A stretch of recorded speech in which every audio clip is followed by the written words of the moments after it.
Hello नमस्कार दोस्तों, स्वागत है आप सभी का डीएलएड की ये जो सेकंड जो चैप्टर था उसका पार्ट 2 है ये। पहला जो इसका पार्ट था उसमें हम लोगों ने मृदा के बारे में पढ़ा था। और ये जो क्लास होने वाली है इस क्लास में हम लोग फसल के बारे में जानेंगे। ठीक है, तो ये डीएलएड सेकंड सेमेस्टर की क्लास होने वाली है।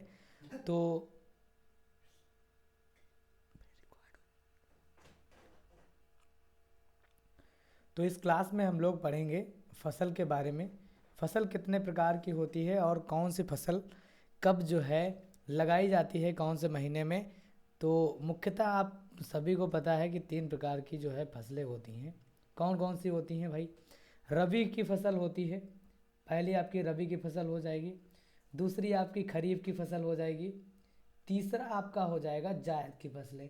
अब इनके बारे में हम लोग जानते हैं, समझते हैं कि ये फसलें कब से कब तक बोई जाती हैं और कब इनका कटाव किया जाता है। तो सबसे पहले हम लोग रबी की फसल जानेंगे। रबी की फसल, ठीक है, बुआई का समय क्या होता है? अक्टूबर से नवंबर। अक्टूबर और नवंबर में इनका बुआई का समय होता है। जो फसलें होती हैं गेहूँ, चना, मटर, जौ, सरसों, मसूर। ठीक, जो लोग गांव से होंगे वो आसानी से रिलेट कर पाएंगे कि जैसे गेहूँ है, सरसों है, ये कब बोया जाता है? जब जाड़ा स्टार्ट हो जाता है। ठीक, अक्टूबर और नवंबर में बोया जाता है। ठीक, मार्च और अप्रैल में आपने देखा होगा कि अभी जो है मार्च और अप्रैल में सरसों और गेहूं का कटाव किया जाता है, मतलब फसल की कटाई होती है। ठीक है, तो ये रबी की फसलें होती हैं। जलवायु की, कैसी जलवायु की आवश्यकता होती है? तो ये मैं आपको बता देता हूँ। ठंडी, सर्दियों के साथ कम नमी और ठंडी के साथ में कम नमी होनी चाहिए रबी की फसलों के लिए।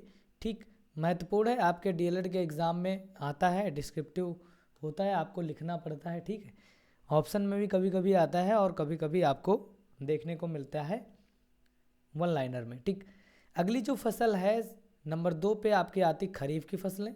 तो खरीफ की फसलों में कौन कौन सी आती हैं ज़रा एक बार हम लोग देख लेते हैं।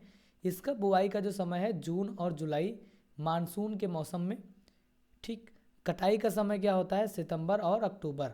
ठीक है, खरीफ की फसलें, मतलब रबी की फसलें जब बुआई शुरू हो जाती है नवंबर और अक्टूबर में, तो लगभग 1 अक्टूबर की तरफ इसकी कटाई हो जाती है खरीफ की फसलों की। कौन कौन सी होती है? आपने देखा होगा जब बरसात होती है, जब मानसून आता है तो धान लगाए जाते हैं। ठीक, मक्का बोई जाती, बाजरा, ज्वार, कपास, मूंगफली, सोयाबीन। ये फसलें हैं, मुख्य फसलें हैं जो कि खरीफ की फसलों में आती हैं। जैसे धान लगाया गया, ठीक, तो धान आपने देखा होगा कि धान जब मानसून आता है, बारिश होती है, तब लगाया जाता है।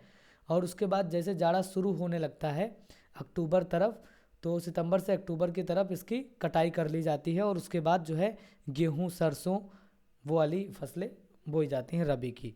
ठीक है, अब इसमें देखो जलवायु की आवश्यकता क्या होती है? अधिक वर्षा और गर्म तापमान होना चाहिए। ठीक है, वर्षा अधिक होनी चाहिए, इसीलिए जो है ये फसलें मानसून के टाइम पर बोई जाती हैं, लगाई जाती हैं, ऐसे आप समझो। ठीक है, तो खरीफ की फसलें यहाँ पर हो चुकी हैं। अब उसके बाद हम लोग जायद फसलें देखते हैं। जायद की में कौन कौन सी फसलें आती हैं? बुआई का समय क्या होता है? मार्च और अप्रैल। अभी जो सरसों और गेहूं जो लगे हुए हैं इनकी कटाई होगी। और उसके बाद कौन, ये वाली फसलें जैसे तरबूज है, खीरा है, लौकी, ककड़ी, सूरजमुखी सब्जियां, ये सब अभी बोई जाएंगी मार्च और अप्रैल में। ठीक है, जून से जुलाई में इनकी कटाई कर ली जाती है। तो अब देखो यहाँ से आपकी एक समझ बन रही होगी, जून से जुलाई में हमने कटाई कर ली जायद की फसलें, उसके बाद हमने खरीफ की फसलें लगा दी, खरीफ की फसलें कटाई करने के बाद हमने रबी की फसलें लगा दी। तो ये एक सर्कल बन गया है। ठीक है, अभी सर्कल के बारे में हम लोग बात करेंगे।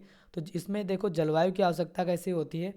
गर्मी और सिंचाई की अधिक ज़रूरत होती है। इसमें सिंचाई की अधिक ज़रूरत होती है क्योंकि ये देखो तरबूज है, खीरा है, लौकी है, ककड़ी है, इनको पानी की आवश्यकता अधिक होती है। इस वजह से जो है इसको इसकी जलवायु कैसी होनी चाहिए? सिंचाई, मतलब इसमें पानी की अधिक मात्रा होनी चाहिए। अब देखो हमने देखा, अभी देखो जायद की फसलें अगर हम बात करें, जायद, ठीक है, जायद की फसल की बात करें तो जायद की फसल जब कटेगी उसके बाद क्या लगेगा बताओ भाई? खरीफ की फसलें। ठीक है, खरीफ की फसलें लगाई जाएंगी और खरीफ की फसल के बाद में क्या आएगा? रबी की फसल। ठीक, तो ये एक तरीके से एक सर्कल बन गया। देखो जायद की फसलें जब लगाई जाएंगी उसके बाद जैसे कटाव होगा जायद की, उसके बाद क्या हो जाएगी, खरीफ की फसलें लगाई जाएंगी। खरीफ का कटाव जब होगा उसके बाद रबी की फसलें लगा दी जाएंगी। तो इस तरीके से एक ये सर्कल आपको याद रखना है, ठीक है। आपके एग्ज़ाम में पूछता है, इसलिए आपको जानना ज़रूरी है कि रबी में कौन सी फसलें आती, खरीफ में कौन सी फसलें आती हैं और जायद में कौन सी फसलें आती हैं। जानना आप सभी के लिए बहुत ज़्यादा महत्वपूर्ण हो जाता है। अब देखो एक बार इस पर देख लेते हैं, फसल बोने का समय चक्र। भारत में कृषि चक्र मुख्य रूप से मानसून पर आधारित होता है, जिससे फसलों को उगाने का समय निर्धारित होता है। ग्रीष्म काल की अगर बात करें, मार्च से मई, इस समय जायद फसलें बोई जाती हैं। अधिक पानी वाली फसलें जैसे तरबूज और सब्जियां उगाई जाती हैं इसमें, क्योंकि यहाँ पर इस समय मानसून होता है। तो मानसून के मौसम में जो है, जब जिस महीने में मानसून आता है तो उसमें पानी की कमी नहीं होती है, ठीक है। तो इसमें तरबूज और सब्जियां उगाई जाती हैं गर्मी के महीने में, ठीक है।